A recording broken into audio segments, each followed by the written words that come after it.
But the reason PM strategic professional level နဲ့ပတ်သက်ပြီးပြောချင်တာက mandatory PM နဲ့နှစ်ဘာသာရှိတယ်လို့ဆရာတို့ပြောထားတယ် so အဲ့ဒီလက်ရှိမှာလဲဆရာတို့ဘာလို့ခေါ်လဲ SBR နဲ့ SBL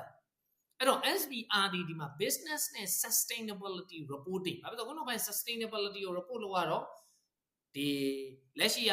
strategic business reporting အခု business and sustainability reporting ဖြစ်သွားမယ် SBL ကတူတူပဲ strategic business leader ဒီနှစ်ဘာသာကတော့ compulsory ဖြစ်တဲ့အတွက်လူတိုင်းဖြေရ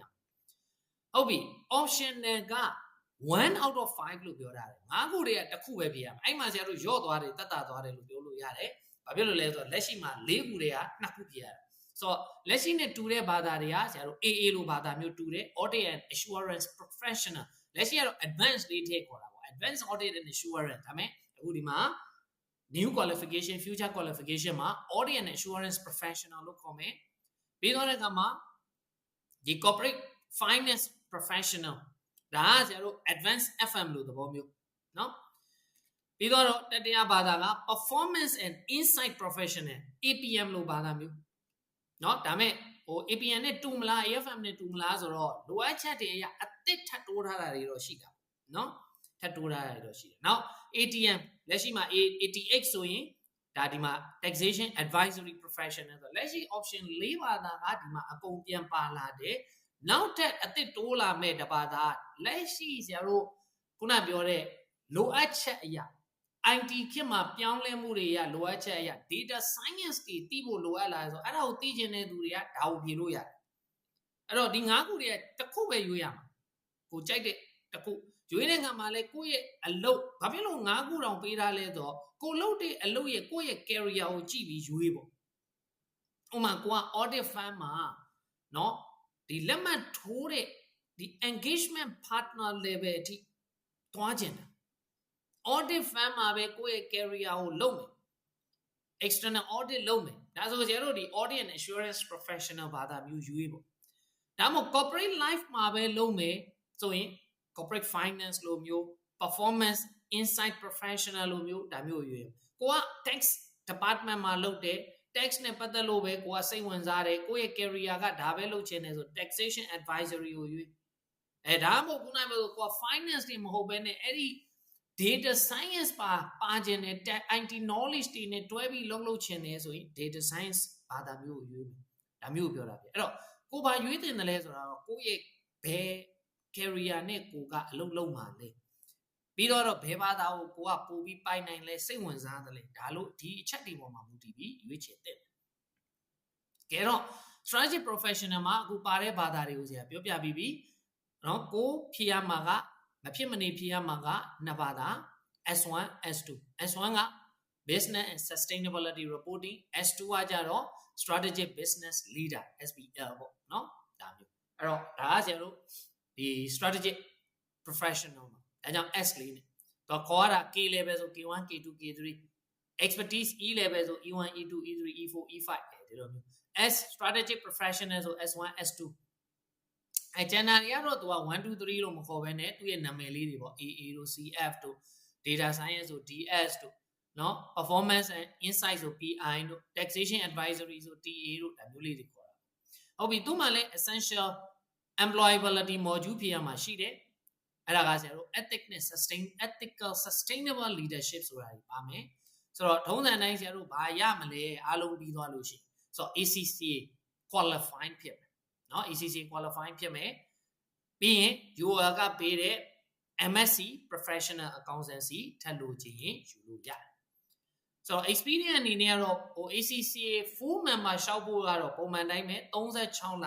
experience ရှိရမယ်ပေါ့နော်3နှစ်ပေါ့နော်ခုန CAD ကြတော့1နှစ်ပဲပြီးတော့ optional employability module တွေထပ်ရှိသေးတယ်ဒါကတော့ကိုယ့်အတွက်လိုအပ်မှဖြေဖို့လိုတယ်တော့ optional လို့ပြောတဲ့ကကိုယ့်အတွက်မလိုအပ်ရင်လည်းမဖြေလို့ရတယ်အဲ့တော့ RQF level အနေနဲ့ပြောမယ်ဆိုလို့ရှိရင်လက်ရှိအတိုင်းပဲဆရာတို့ဗာလဲဆိုရင် part 1ဖြစ်တဲ့ knowledge level ပထမအဆင့်က RQF level 4 foundation ကတော့ level 3ပေါ့နော် foundation ကတော့ level 3လို့ပုံစံဟုတ်ပြီပြီးသွားတဲ့အခါမှာ expertise level ကကြတော့ RQF level 6အထိရောက်သွားတယ်5 or 6ကိုပါသွားတဲ့သဘောအဲ့ဒီအတွက် bachelor level ဒါကြောင့်ဆရာတို့ဒီမှာ BSc ရတယ် BSc လုပ်လို့ရတယ်ဆိုတဲ့သဘောအဲ့ဒါ UK ရဲ့ recognized qualification framework သတ်မှတ်ချက်အရာ UK ရဲ့ပညာရေးသတ်မှတ်ချက်အရာဆို level 6ဒီ bachelor level ဒါပေမဲ့ ACC က academic သွားတာမဟုတ်တဲ့အတွက်သူ့ကိုဘွဲ့လို့မသုံးဘူး level အပြင်ပြောရင်သူကနောက်ဆုံးအဆင့်ထိဆို level 7 level 7ကျတော့ master နဲ့ညီတယ်နော် UK ရဲ့ master degree level နဲ့ညီတယ်ဒါကြောင့်ဆရာတို့ ACC ပတ်3ပြီးသွားရင် MSc တွဲပြီးရနိုင်တယ်ဆိုတဲ့အခွင့်အရေးရှိတာနော်အဲ့ဒီ level တွေတတ်မှတ်ချက်နဲ့ညီလို့အဲ့တော့စပြီးဖြေလို့ရမှာကဆရာရှေ့မှာလည်းတစ်ခေါက်ပြောခဲ့တယ် foundation နဲ့ knowledge က2029ရဲ့ July မှာစပြီးတော့ဖြေလို့ရမယ် expertise နဲ့ strategic professional က September 2029ကနေစပြီးတော့ဖြေလို့ရမှာဖြစ်ပါတယ်ကဲတော့ဒါလေးတွေကတော့ဆရာတို့ပြန်ပြီးတော့မှတ်မိအောင်ပေါ့ဘာသာလေးတွေပြန်ပြီးရှင်းပြတာဆိုတော့ခုနကလည်းဆရာတို့ပါခဲ့ပြီးပြီ foundation မှာ3မှတ်တာမှတ်မိအောင်တက်ပြောမယ် F1 ဒီ account preparation F2 ဒီ management accounting เนาะ management information and costing now decision making with data เนาะ management accounting လို့လည်းခေါ်လို့ရတယ်ဟုတ်ပြီပြီးသွားတဲ့အခါမှာဒီ employability module မှာက enterprise နဲ့ဒီဆရာတို့ entrepreneurship module ဖြေရမယ်ရမှာက diploma ရအလားတူပဲ knowledge level မှာဆိုရင်လည်း3မှသာရှိတယ် K1 က financial accounting K2 က management accounting နဲ့ K3 က business law employability module မှာ responsible business management ကိုဖြေရမယ်ရမှာ higher diploma ရမယ် experience ရှိတယ်ဆိုရင်ထပ်ပြီး CAT ပါယူလို့ရပြီး expertise level မှာဖြေရမှာက5ပါးရမှာက advanced diploma employability module ထဲမှာဖြေရမှာက digital tech နဲ့ innovation နောက်ဆုံး strategic professional မှာက 2+1 ဒီလိုမှတ်ထားလို့အဲကြောင့်ဆရာတို့ကလွယ်လွယ်ပြော353လို့ပြောတာ knowledge မှာ3 expertise မှာ5 strategic level မှာက3ဒီလိုသွားတာဖြစ်တယ်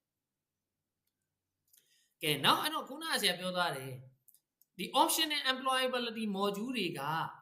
တချို့သူတွေအတွက်ကအဲ့ဒီ knowledge လိုချင်နေဆိုရင်အဲ့ဒါတွေကိုအပေါ်ထပ်ပြီးလေ့လာလို့ရအောင်ဖွင့်ရေးပေးထားတာ optional ဆိုတော့ကိုလုံးမလုပ်လို့ရမလို့လဲမလုပ်လို့ရဥပမာဖြင့် cloud accounting module တွေရှိတယ်ဆိုတော့ cloud accounting အကြောင်းတွေလေ့လာရမယ် technology and business တွေလေ့လာရမယ် Python တွေလေ့လာရမယ်အဲ့ဒါမို့ fintech လေ့လာခြင်းနဲ့ certificate in fintech တွေရှိ data analytics နဲ့ပတ်သက်တဲ့ foundation တွေ Power BI တွေ AI in accounting ဆိုတော့ဒါမျိုးတွေပေါ့ဒါတွေကဆရာတို့က optional ဆိုတာခုနပြောသူကိုယ့်ရဲ့အလုပ်ငန်းခွင်မှာဒါတွေလေ့လာဖို့လိုအပ်တယ်ဆိုရင်ဒါတွေထပ်ပြီးလေ့လာဖို့အတွက်